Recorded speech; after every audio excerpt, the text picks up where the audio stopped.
The Roads We Take. 20 miles west of Tucson, the Sunset Express stopped at a tank to take on water. Besides the aqueous addition, the engine of that famous flyer acquired some other things that were not good for it. While the fireman was lowering the feeding hose, Bob Tidball, Shark Dodson, and a quarter-bred Creek Indian called John Big Dog climbed on the engine and showed the engineer 3 round orifices in pieces of ordnance that they carried. These orifices so impressed the engineer with their possibilities that he raised both hands in a gesture such as accompanies the ejaculation, "Do tell!" At the crisp command of Shark Dodson, who was leader of the attacking force, the engineer descended to the ground and uncoupled the engine and tender.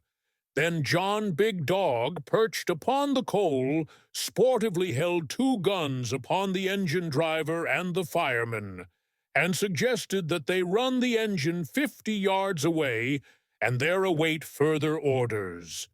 Shark Dodson and Bob Tidball, scorning to put such low-grade ore as the passengers through the mill, struck out for the rich pocket of the express car.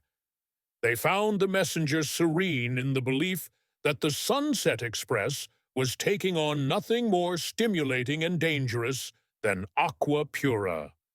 While Bob was knocking this idea out of his head with the butt end of his 6-shooter, Shark Dodson was already dosing the express car safe with dynamite.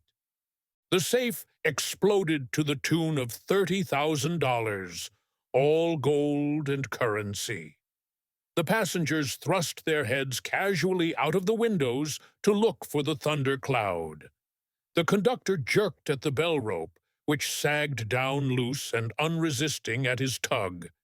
Shark Dodson and Bob Tidball, with their booty in a stout canvas bag, tumbled out of the express car and ran awkwardly in their high-heeled boots to the engine. The engineer, sullenly angry but wise, ran the engine according to orders rapidly away from the inert train. But before this was accomplished, the express messenger, recovered from Bob Tidball's persuader to neutrality, jumped out of his car with a Winchester rifle and took a trick in the game. Mr. John Big Dog, sitting on the coal tender, unwittingly made a wrong lead by giving an imitation of a target, and the messenger trumped him. With a ball exactly between his shoulder blades, the Creek Chevalier of Industry rolled off to the ground, thus increasing the share of his comrades in the loot by 1/6 each. 2 miles from the tank, the engineer was ordered to stop. The robbers waved a defiant adieu and plunged down the steep slope into the thick woods that lined the track. 5 minutes of crashing through a thicket of chaparral brought them to open woods, where 3 horses were tied to low-hanging branches. One was waiting for John Big Dog, who would never ride by night or day again. This animal the robbers divested of saddle and bridle and set free. They mounted the other 2 with the bag across one pommel and rode fast and with discretion through the forest and up a primeval, lonely gorge. Here the animal that bore Bob Tidball slipped on a mossy boulder and broke a foreleg. They shot him through the head at once and sat down to hold a council of flight. Made secure for the present by the tortuous trail they had traveled, the question of time was no longer so big. Many miles and hours lay between them and the spryest posse that could follow. Shark Dodson's horse, with trailing rope and dropped bridle, panted and cropped thankfully of the grass along the stream in the gorge. Bob Tidball opened the sack, drew out double handfuls of the neat packages of currency and the 1 sack of gold, and chuckled with the glee of a child. "Say, you old double-decked pirate," he called joyfully to Dodson, "you said we could do it. You got a head for financing that knocks the horns off of anything in Arizona. What are we going to do about a hoss for you, Bob? We ain't got long to wait here. They'll be on our trail before daylight in the morning." "Oh, I guess that cayuse of yourn'll carry double for a while," answered the sanguine Bob. "We'll annex the first animal we come across. By jingoes, we made a haul, didn't we? According to the marks on this money, there's $30,000. $15,000 apiece." "It's short of what I expected," said Shark Dodson, kicking softly at the packages with the toe of his boot. And then he looked pensively at the wet sides of his tired horse. "Old Bolivar's mighty nigh played out," he said slowly. "I wish that sorrel of yours hadn't got hurt." "So do I," said Bob heartily. "But it can't be helped. Bolivar's got plenty of bottom. He'll get us both far enough to get fresh mounts. Dang it, Shark! I can't help thinking how funny it is that an Easterner like you can come out here and give us Western fellows cards and spades in the desperado business. What part of the East was you from, anyway?" "New York State," said Shark Dodson, sitting down on a boulder and chewing a twig. "I was born on a farm in Ulster County. I ran away from home when I was 17. It was an accident, my coming west. I was walking along the road with my clothes in a bundle, making for New York City. I had an idea of going there and making lots of money. I always felt like I could do it. I came to a place one evening where the road forked and I didn't know which fork to take. I studied about it for half an hour, and then I took the left hand. That night I run into the camp of a Wild West show that was traveling among the little towns, and I went west with it.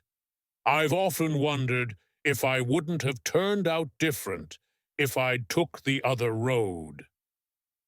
"Oh, I reckon you'd have ended up about the same," said Bob Tidball, cheerfully philosophical. "It ain't the roads we take, it's what's inside of us that makes us turn out the way we do." Shark Dodson got up and leaned against a tree.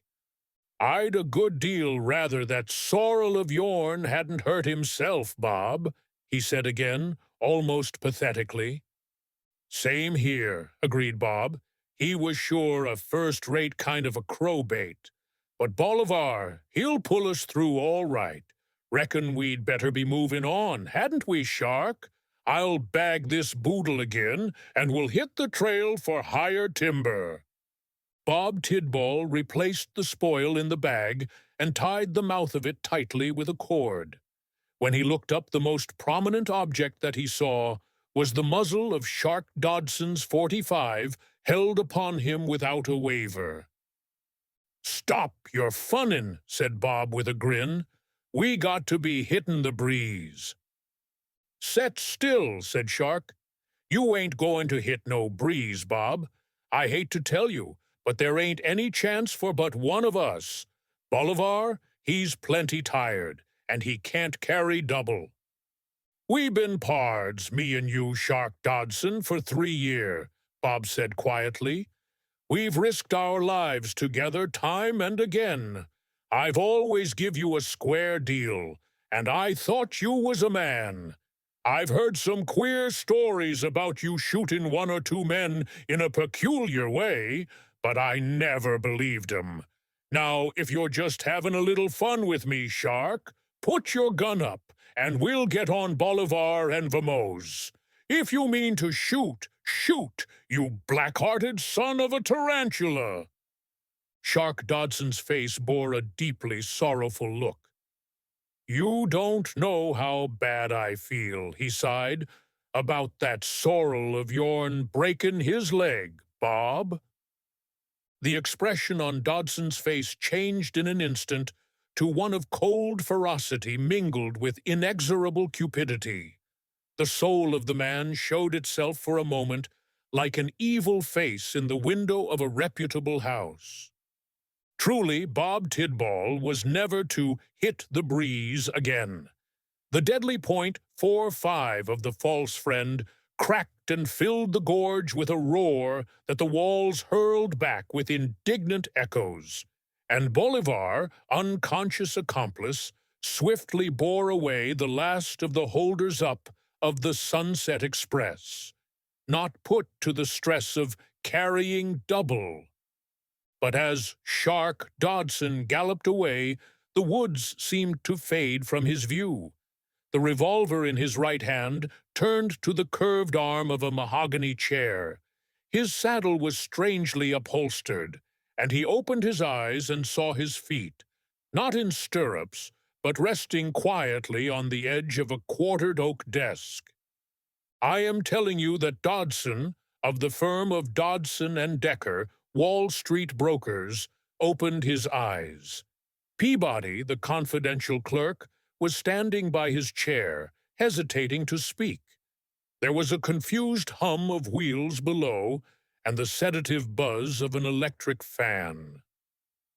"Ahem, Peabody," said Dodson, blinking. "I must have fallen asleep. I had a most remarkable dream. What is it, Peabody?"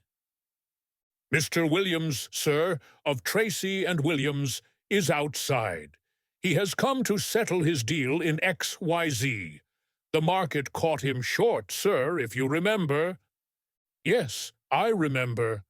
What is XYZ quoted at today, Peabody?" "185, sir." "Then that's his price." "Excuse me," said Peabody, rather nervously, "for speaking of it, but I've been talking to Williams. He's an old friend of yours, Mr. Dodson, and you practically have a corner in XYZ. I thought you might, that is, I thought you might not remember that he sold you the stock at 98. If he settles at the market price, it will take every cent he has in the world, and his home, too, to deliver the shares." The expression on Dodson's face changed in an instant to one of cold ferocity mingled with inexorable cupidity.